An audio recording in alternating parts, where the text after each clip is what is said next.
Olá pessoal, no vídeo de hoje nós vamos falar sobre morte e assistência da enfermagem após esse processo. E eu começo esse vídeo conceituando a morte, né? Que nada mais é do que o encerramento do ciclo vital de todo e qualquer ser vivo, ou ainda a gente pode dizer que é um encerramento das atividades biológicas. Então é um processo pelo qual todos nós iremos passar um dia. Muitas pessoas pensam, né, que pelo fato da pessoa ter falecido, que ela não possui mais direitos, e não é bem assim, pelo contrário. Ela continua possuindo direitos, e eu digo que ainda até mais, né? Nós, como profissionais da saúde, devemos respeitar, né, a todo momento aquele corpo, por mais que esteja sem vida, né, mas ele tem uma história, tem família, a pessoa pode ter filhos. Então, independente também se não tivesse ninguém, a gente tinha que respeitar da mesma forma. Por isso é interessante evitar o uso do celular, pessoal. As pessoas têm o mau hábito de estar tirando foto, fazendo vídeo. Imagine aí como seria para a família, né, receber esse tipo de conteúdo. Aí é só a gente ter um pouco de empatia e se colocar no lugar.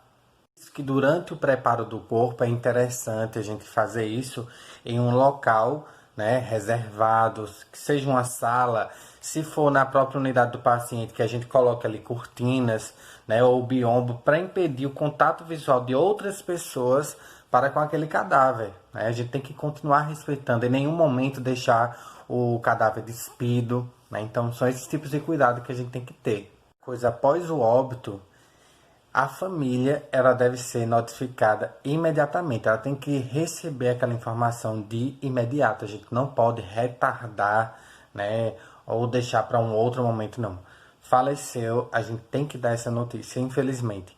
E um outro ponto, assim, crucial é quanto à doação de órgãos, né? A gente não pode ali fazer a remoção de órgãos sem uma autorização prévia, né, do paciente, e também a gente sabe que da família, né, que vem todo um processo, um contexto judicial. Envolvendo agora um pouco aí a parte da psicologia, sempre que as pessoas se deparam, né, com o óbito, elas passam normalmente por 5 etapas, né, que não costumam ser assim ordenadas. Ou seja, todo mundo vai passar por aquele mesmo processo daquele mesmo jeito. Não. As etapas podem acontecer de formas diferenciadas. E quais seriam aí essas etapas? Pois bem, vamos citá-las. Temos a negação, temos a raiva, temos a barganha ou negociação, temos a fase da depressão e também a aceitação. Agora, uma observação importante é lembrar que nem todo mundo encara o luto dessa mesma forma. O processo pode acontecer de forma diferenciada dependendo de cada pessoa.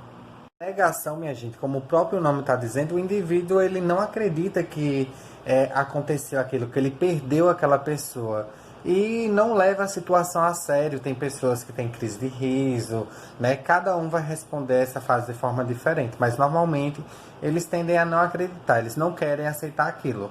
Quanto à raiva, né, normalmente assim, eles tendem a querer destruir coisas, né, a verbalizar frases aí agressivas, ou de fato assim, chegar a agredir o enfermeiro, o médico, o técnico que estava acompanhando aquele familiar. Então assim, as reações da raiva são bem inesperadas. Então por isso que o profissional da saúde ele tem sempre que tomar cuidado nessas situações. Na fase de negociação ou barganha, né, eles entram aí num processo de querer negociar a vida daquela pessoa com uma figura superior, Deus, algum santo, alguma entidade, para ver se traz aquela pessoa de volta. Só que ele, no fundo, ele sabe que não vai rolar, que não vai acontecer.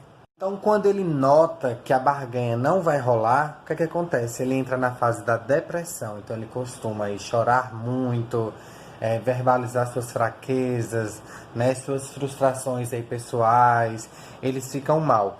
E assim, gente, algumas pessoas costumam ficar presas nessa fase. A exemplo, os pais, né, quando acabam perdendo um filho, então eles não aceitam aquela situação e ficam a vida inteira naquele processo de luto. Eles não saem da depressão.